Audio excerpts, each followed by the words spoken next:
আজকে আমি এখানে রাজ্য মুখপাত্র হিসেবে কথা বলছি না, একজন হনুমানজি রামের ভক্ত হিসেবে কথা বলছি, একজন সনাতনী হিসেবে কথা বলছি। আজকে যদি পুজো করতে হয়, আমরা যেখানে খুশি আজকে কোর্টের পারমিশন নিয়ে পুজো করব।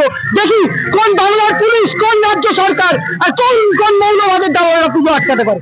আমাদের পরিষ্কার বক্তব্য, যে কালচার বাংলার বুকে তৈরি হয়েছে, যেখানে চাকরি প্রার্থীরা লাঠি খাচ্ছে, আর সেখানে অন্যান্য জেলায়, যেটা শ্রমিকরা একটু আগে বললেন, যেগুলো মৌলবাদী মানে ঘনিষ্ঠ জায়গা, যেখানে মৌলবাদের চাষ করা হচ্ছে, রাজ্য সরকার দেখেও চুপ রয়েছে, সেখানে সমস্ত সনাতনীদের উপর আক্রমণ হচ্ছে। আপনি দেখুন রাজ্য পুলিশ কি করছে, ডিজি রাজীব কুমার কি করছে। রাজীব কুমার বলে অ্যারেস্ট করবে। আমি রাজীব কুমারকে বলছি, ক্ষমতা থাকলে গ্রেপ্তার করুন। সনাতনীদের একটাই বক্তব্য, এই বাংলার বুকে সনাতনীদের ধর্মাচরণ চলবে। আমরা কোর্টের আইন মেনে আমরা পুজো করেছি, আমরা কিন্তু কোনো বেআইন ভাবে কোনো পুজো করি। রেড রোডে নাকি হনুমান জয়ন্তী পালন করার জন্য কোর্টে আপনারা মামলা করেছিলেন, মানে হিন্দুদের তরফ থেকে। সেখানে বিচারপতি বলেছেন সেখানে পুজো হবে না, এমনটাই বলেছেন। উনি বলেছেন যে ধর্মীয় অধিকার প্রতিষ্ঠা করতে রেড রোডেই যেতে হবে কেন? যে অনুষ্ঠানের সঙ্গে বলছে অনেক খিলাফত আন্দোলনের সময় থেকে হয়ে আসছে, মানে রেড রোডে ওদের তো নামাজ। দেখুন, আমি কোর্টের বিরুদ্ধে কোনো মন্তব্য করবো না। কোর্ট যেটা রায় দিয়েছে সেটা আমরা মাথা পেতেনি। কিন্তু একটা কথা আপনাকে মনে রাখতে হবে, বিগত দিনে মাননীয় মুখ্যমন্ত্রী মমতা বন্দ্যোপাধ্যায় থেকে অভিষেক বন্দ্যোপাধ্যায় তারা একাধিকবার কোর্টের বিরুদ্ধে মন্তব্য করেছেন। আমরা তো কোর্টকে, মহামান্য আদালতকে মেনেছি। আমরা কোর্টের পারমিশন নিয়ে এখানে পুজো করছি, বা বিভিন্ন জায়গায় গোটা বাংলা জুড়ে যেখানে পুজো হচ্ছে পুলিশ পারমিশন না দিলে আমরা কিন্তু কোর্টের কাছ থেকে পারমিশন নিয়ে পুজো করি। সুতরাং এই বাংলার বুকে শুধুমাত্র সনাতনীরা বাধা পাবে, এটা চলতে পারে না। আর আবার বলছি, আগামী দিনে সনাতনী জাগরণ হচ্ছে, এবং সনাতনীদের জাগরণে আপনারা বুঝতে পারবেন যারা বিরোধিতা করছে তারাও আমাদের সনাতনী ধর্মাচরণে সামিল হবেন। দেখুন, আমরা সব ধর্মকে রেসপেক্ট করি, সম্মান করি, সকল ধর্মে বিশ্বাস।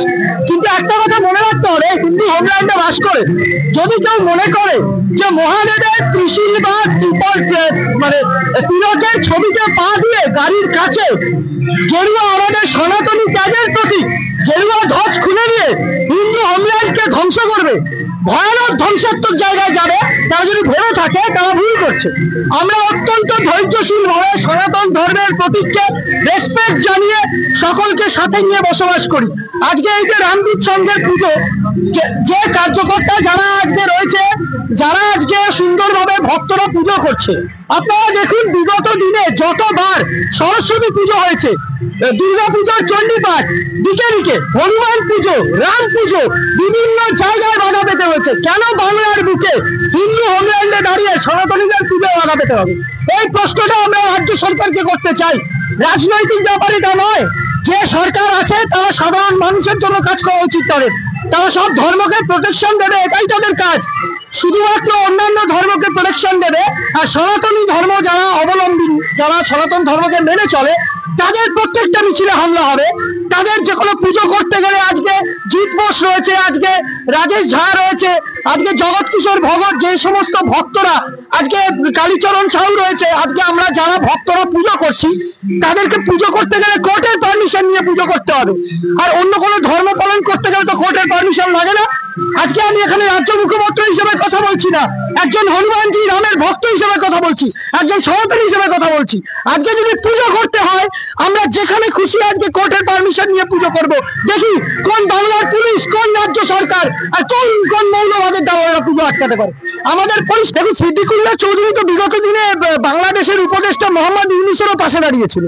সিদ্দিকুল্লাহ চৌধুরী, হুমায়ুন কবির, ফিরহাদ হাকিম, এদের নিয়ে আমি কোনো মন্তব্য করতে রাজি নই। এদেরকে মন্তব্য করা মানে আমার সময় নষ্ট। সেটা দেখবো আমরা, কোর্ট আছে, মহামান্য সুপ্রিম কোর্ট আছে, কে লাগু হতে দেবে না সেটা আমরা দেখে নেবো। দরকার হলে রাজ্য সরকারের বিরুদ্ধে আমরা সুপ্রিম কোর্টে যাবো।